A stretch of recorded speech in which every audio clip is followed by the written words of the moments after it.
RDC, la République démocratique du Congo. Nini les chaogistes, c'est ce que nous allons décrypter ensemble. Nabiso, internautes, Nabiso, vous êtes partout, Napesi Bilobote, Congolais de père et de mère. Napesi Congolais Nyonso, Baza na Nord Kivu, na Sud Kivu Bote. Napesi Congolais Nyonso, Baza Libanda, diaspora, en étranger, Napesi Bilobote. Les indépendants, les qui n'ont communicateurs de l'unité nationale. Vous voyez, Bissou Sokoto, Nabino, Makambo, Italie, Bongo, la République démocratique du Congo. Bandeko Congolais.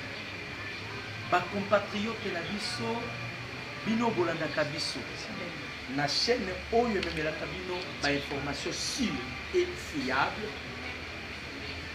La troisième guerre mondiale se pointe à l'horizon. Makambo eza ya kobeba, eza ya kobeba, eza ya kobeba. Ni ezoleka bandeko soki tokei na prophétie. Daniel azoloba. Lorsque le roi du Nord va se réveiller, il va frapper la grande nation. Bamindele bakosi biso. Baza ko définir OTAN comme organisation des traités de l'Atlantique Nord. Or, va pervertir. Le roi du Nord, c'est la Russie parce que la Russie a tika la kokota na OTAN. Donc il faut pas longola haine wana na OTAN, il faut pas tia yango audace. Bandeko, tout a commencé quand Poutine n'a pas recherche et comprendre que le véritable peuple de Dieu, ce sont le peuple congolais. À côté, dans l'État social. Quand vous comprendre que le véritable peuple de Dieu, c'est le peuple congolais, qu'est-ce que je dois faire? Parce que mon Kawana, ils ont subi complot international. Ba multinationaux nyonso batie mbongo na bango anje. Ndenge na yebisaka bato. Le plus grand ennemi ya ba américain, le plus grand ennemi ya ba impérialiste, c'est la paix. Ce qui fait la force des États-Unis d'Amérique, ce sont des troubles qu'on va créer dans le monde. Lorsque la paix est installée ou est instaurée, les Américains, leur pouvoir ou puissance n'existe pas. Voilà pourquoi les Américains, ils voulaient à tout prix qu'il y ait en Afrique. Qu'il y ait en Afrique, parce que ceux qui y en Afrique, les Américains ou les États-Unis d'Amérique coexistaient. Ils ont créé des rébellions, ils ont fait tout ce qu'ils ont fait. Bande Konangaï, Tozalakina, bipolaire. On parlait de deux superpuissances à l'époque. À l'époque, il y a bipolaire, vous allez colober la IRSS dans les États-Unis d'Amérique. Et c'est là que le deux superpuissances dans le monde, vous allez diriger le monde. Lorsqu'il y a eu perestroïka, Oyo Mutaevata, c'était Gorbatchev. Il y a eu la chute de l'URSS. Après chute, il y a l'URSS. Nous avons parlé sur les monopolaires. Les États-Unis ont lié beaucoup de superpuissance. Dans les États-Unis ont une superpuissance. Folie à grandeur, il y a superpuissance qui dans les années 90. Parce que Passia Congo est bandit dans les années 90. Et le promoteur, il y a tous les mots, il y a ma Nyonsona Congo, il s'appelle Bill Clinton. Mouto Yatima, donc si on peut parler de 12 millions de Congolais, on va perdre vie à l'est de la République. Si on peut parler de la rébellion, si on peut parler de Paul Kagame, si on peut parler de génocide, commanditaire, c'est Bill Clinton. Yangona Ebi Sakabatu, le président Félix est aïe ravir parce que la RDC c'est là qui patrimoine privé à la famille Clinton. Et le président Félix Aïe a tout les bangos. Qu'est-ce qui s'est passé? Bill Clinton est dans le sud au Burundi. La grandeur, il y a poli, il y a américain parce que puissance, c'est mon on ne parlait pas de bipolaire, on parlait de monopolaire. Bill Clinton a besoin de refaire l'histoire du monde. J'ai besoin de refaire même la cartographie du Congo. Yofo sungangai. Museveni alobi na kosunga yo na nini? Abi non. Toi tu dois créer la rébellion au nord du Congo. Tu dois créer l'instabilité. Tangu peuple abandaka kokima, tangu bango babandaka kokima, c'est alors biso to bandaka kopiller siko ba minéraux. Ba équiper Bill Clinton na biloko pardon, ba équiper Museveni na biloko nyonso ezalaki o ko ko permettre ye à créer ba bêtise no créer ki na est. Nzamba la kate, le président Félix est venu. Lorsque le président Félix est venu, pour nous mindele, je m'excuse, bango babandai ko bon on dirait Tshisekedi, aza dingue, donc toko manipuler, nous allons les manipuler, donc on a la facilité de les manipuler. Ok, le président Félix a caché qui va potentialité naïe. A sali bango système à les corbeaux et les renards. Le Kolazala qui n'a objectif moko n'a récupéré pouvoir et c'est par là na koko isabato. Bandeko le président Félix a joué beaucoup. Le président Félix a kepa ya américain et bisi bango que vous êtes nos partenaires privilégiés. Bozala boye, boza boye. A kosi ba américain, kosi ba américain. Akeya kosi ba français.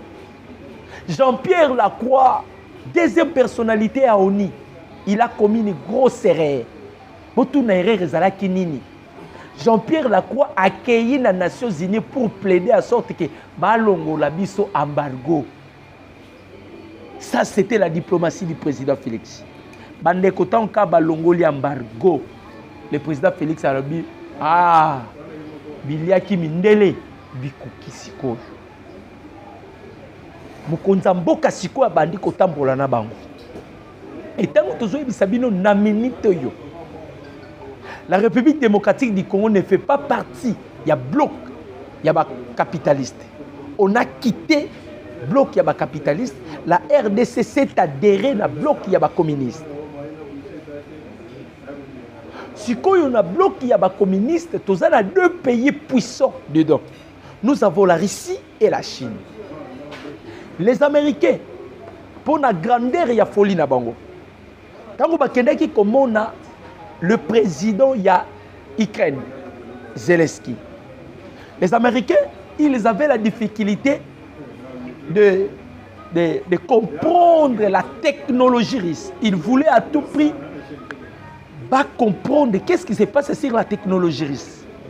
Ils sont allés voir le président Wana pour proposer ce qui va être base na bango. C'est ça le début de la guerre de l'Ukraine.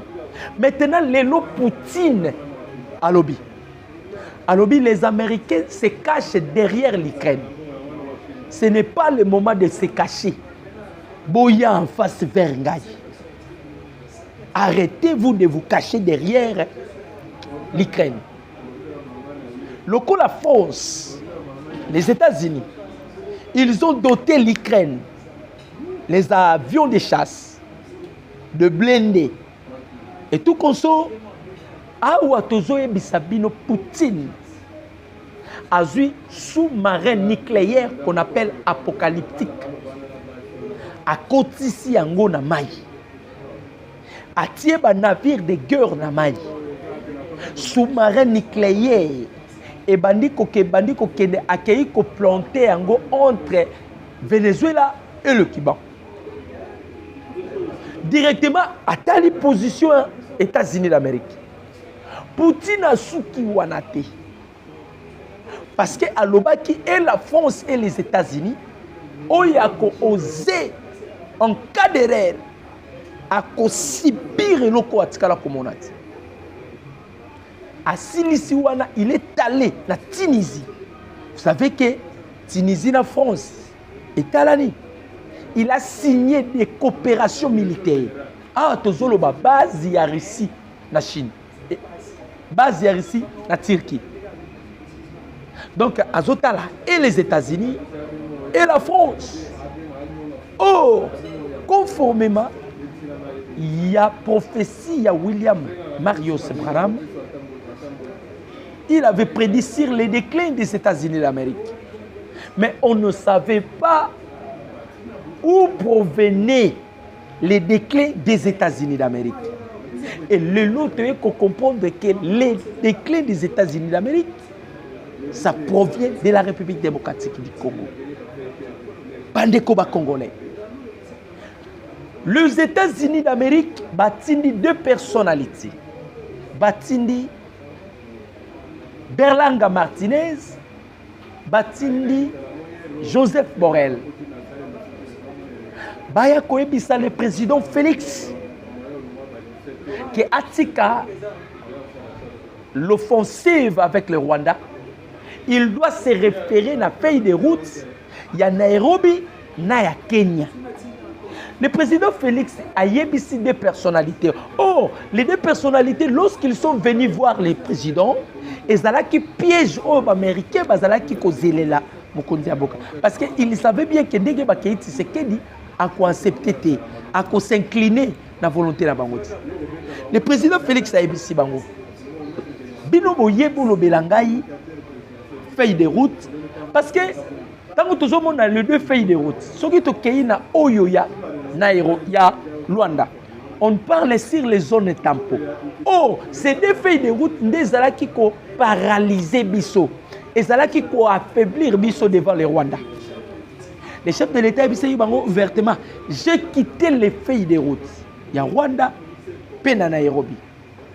Et ceux qui ont été, les États-Unis, c'est la liste noire. Dans la liste noire, nous avons 19 pays qui sont dans les listes noires des États-Unis d'Amérique ou de Washington. Parmi les 19 pays, où les États-Unis ont négocié na Bangote, il y a aussi les Cubains. Mais ce qui est plus grave, le président Félix est allé na Cuba pour la ambassade. Voilà pourquoi un grand analyste de l'Afrique de l'Ouest a lobby. Cette fois-ci, Tshisekedi a tourné les dos. Donc, Atali, ma partenaire privilégié, Pessi Bango Mukongo. On écoute ici les sous trouble, c'est l'apparition il y a un instructeur ya Roumanie. Comment les instructeurs Roumanie ba koyi kozana na ceinture ya Mukonzi Mboka. Tozongi na prophétie ya Kondo Etienne Tshisekedi wa Moloba. Aloba Kanabiso un jour, lorsque vous allez voir apparition ya ba force étrangère et na Mboka na bino, boyeba ke ba eko sécuriser pouvoir na biso. Ah, tozoloba trouble. Et pas ya ba mindele en débanda. La RDC est prêt pour la guerre. Vous avez suivi ma propos, il y a Herman Cohen. Herman Cohen nazo biso to kanisa kindege Kagame est allé na France 24. Il est prêt pour la guerre ou il est allé officiellement déclarer la guerre avec la République démocratique du Congo. Biso to pensait qu'on dirait le président Félix a qu'on répondre. Mais ce sont les Américains qui vont répondre Kagame. Parce que Herman Cohen, c'est un Américain. A ABC Kagame, tu as commis une grosse erreur de ta vie. Pourquoi? Les Américains ont fait l'effort. Il y a un arsenal, il y a armement. La République démocratique du Congo,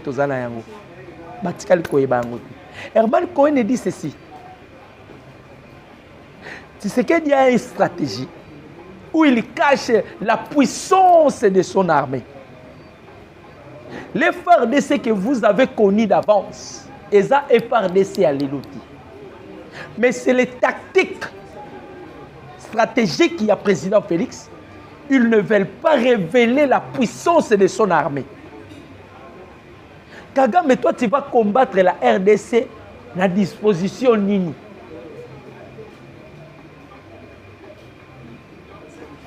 Les Américains sont allés parrainer William Ruto. bomoni malédiction bamemeli Ruto lobezala qui 6e jour où il y a eu des manifestations à grande envergure bazo senga démission ya William Ruto. Donc les Américains sont comme si bazalo roi batmota mona malédiction bake basimba sasunge suboye ba Congolais ngambo batelemi on n'a plus besoin de sasunge.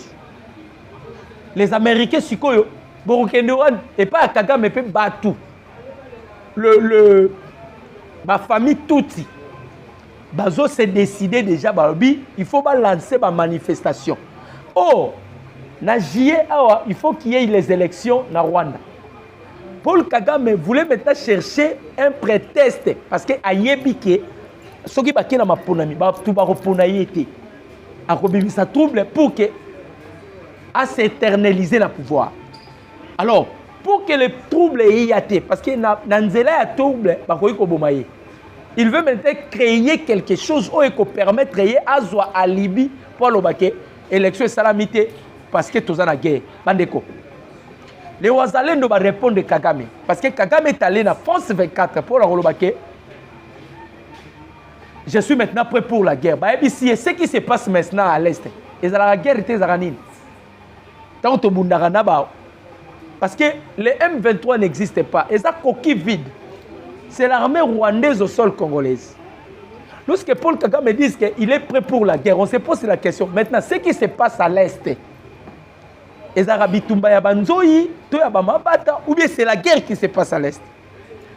Ou bien guerre il a perdu le mémoire. Tout cela, c'est la diplomatie agissante du président Félix.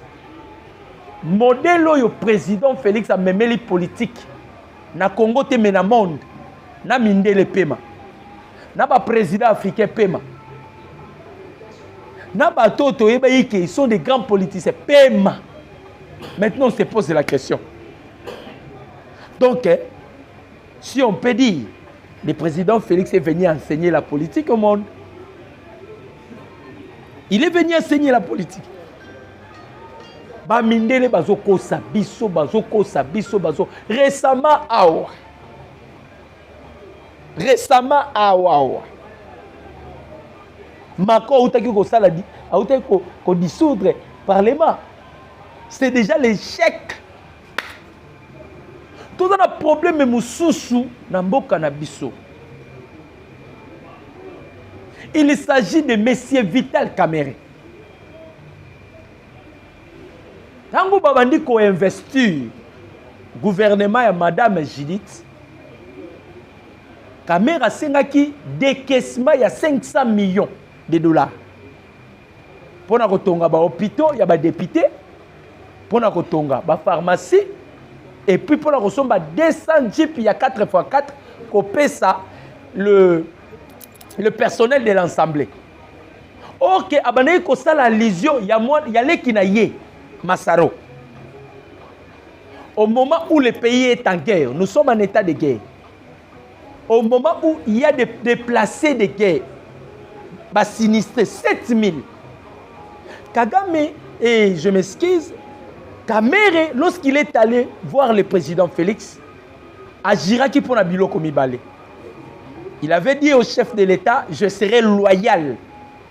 Et puis, je ferai les réformes institutionnelles. On se pose la question, c'est ça, la loyauté et les réformes institutionnelles.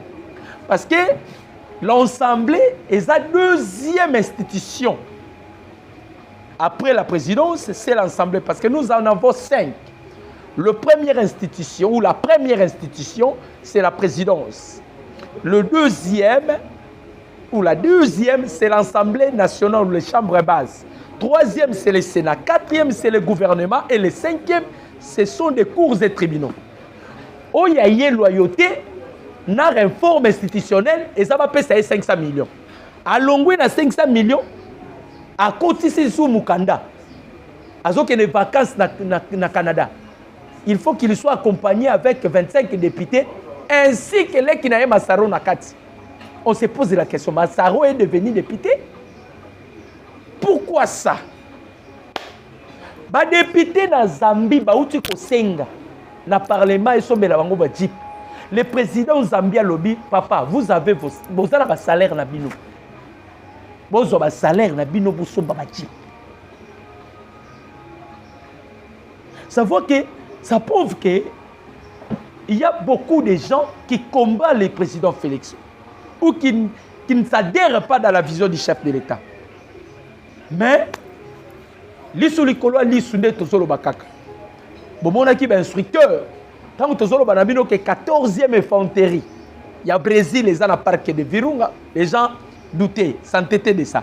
Toloba ki na bino ba Vatney, bazalaki na Centrafrique, ba limwe ba ngonyo so ba ke wapi.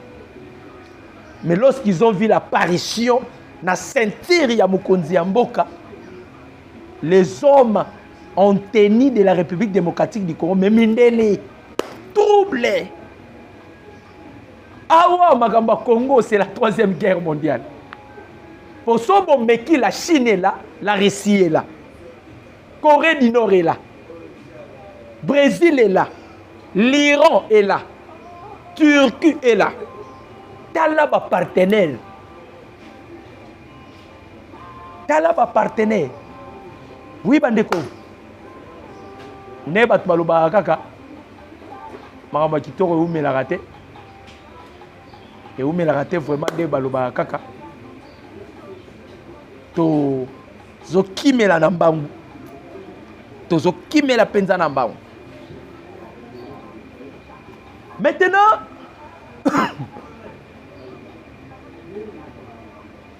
lorsque Poutine est allé en Corée, ils sont allés signer des accords. Koutanina homologue naye, le président coréen, il y a Corée du Nord, ils ont eu à signer des accords qu'on s'entraidait mutuellement. Et tous ces pays-là qui sont derrière, la Russie ou BRICS, ce sont des pays qui a toujours des antécédents avec les États-Unis d'Amérique. Ah ouais, le superpuissance n'existe pas. Parce qu'actuellement, le monde est dirigé par le monde. Personne ne peut dire que je domine le monde. Les Américains vont dominer, mais bango moko lelo basali expertise. La Russie détient 90% de armes nucléaires. La Russie détient la technologie la plus puissante. Il a démontré cela. Namikolo et Uti Kolekawa. Dans des mois coulés, lorsque le ministre de la Défense, il y a Royaume-Uni, à Yakina Pologne, parce que là où se trouve la base, il y a OTAN, c'est à Pologne. Ministre de la Défense, il y a Royaume-Uni, à Yena Pologne. À côté la base, il y a OTAN. Tango comme na Pologne, à Koutani, na Muninga naye, il devait maintenant quitter Pologne pour que Azonga ayakina avion royal Falcon 900. Avion wana est déplacé à Kate.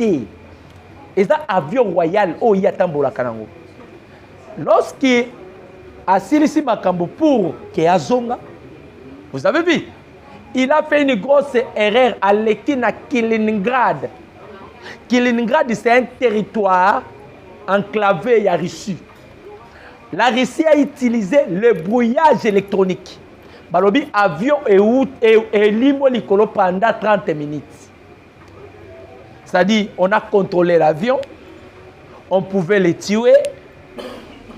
Donc, même les radars, ils ont salaté. Baboussol, ils ont salaté. Nyos, ils ont salaté.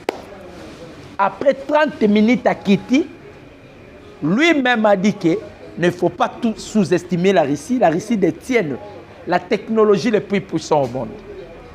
Donc les Américains, au moment où les gens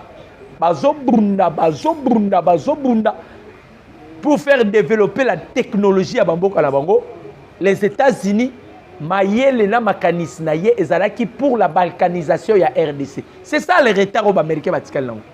Au moment où la Chine, la Russie, la technologie, les États-Unis cherchaient comment balkaniser la RDC, comment Kolongola Tshisekedi na Bokonzi. Mais si vous tentez, si le loyo, vous kokate. botante tilelo bokokati.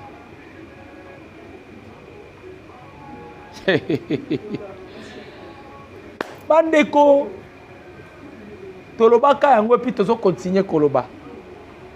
La Est de la République, là on ne doit pas parler. Depuis que la vengeance léopard a été décrétée ou lancée, et puis apparition, il y a 32e bataillon, il y a force spéciale, avec 25 000 commandos. Bandeko. Est wana est comme fleuve Nil, mer rouge. Mer rouge. Koko teza facile, mais kobima. Faut tout nanzambe. Okoko tanayo, mais kobima. Vous imaginez, le président polonais a yawa gangi. Tozo soutenir Rwanda, tozo fait ça baba soda. 5 000 commandos polonais bakenda wapi. Botu na rate place bakenda. Bakenda wapi. William Ruto vanda na yo. Oyibi mbongo na yo ya trésor public. Osoma wanduki opesa Paul Kagame. Lelo ekomeli yo bololo. Marche za kanga bisaro sa nini? Okini. William Ruto accuse même le gouvernement congolais que biso de te corrompre la population dans un mouvement insurrectionnel. Pour créer un mouvement insurrectionnel. Ma perte de mémoire. Donc, Congolais, on est là, on continuera toujours. C'était vraiment avec plaisir. Tout partager Nabino morceau Oyo. Mon numéro c'est plus 243 89 63 95 965. Mon numéro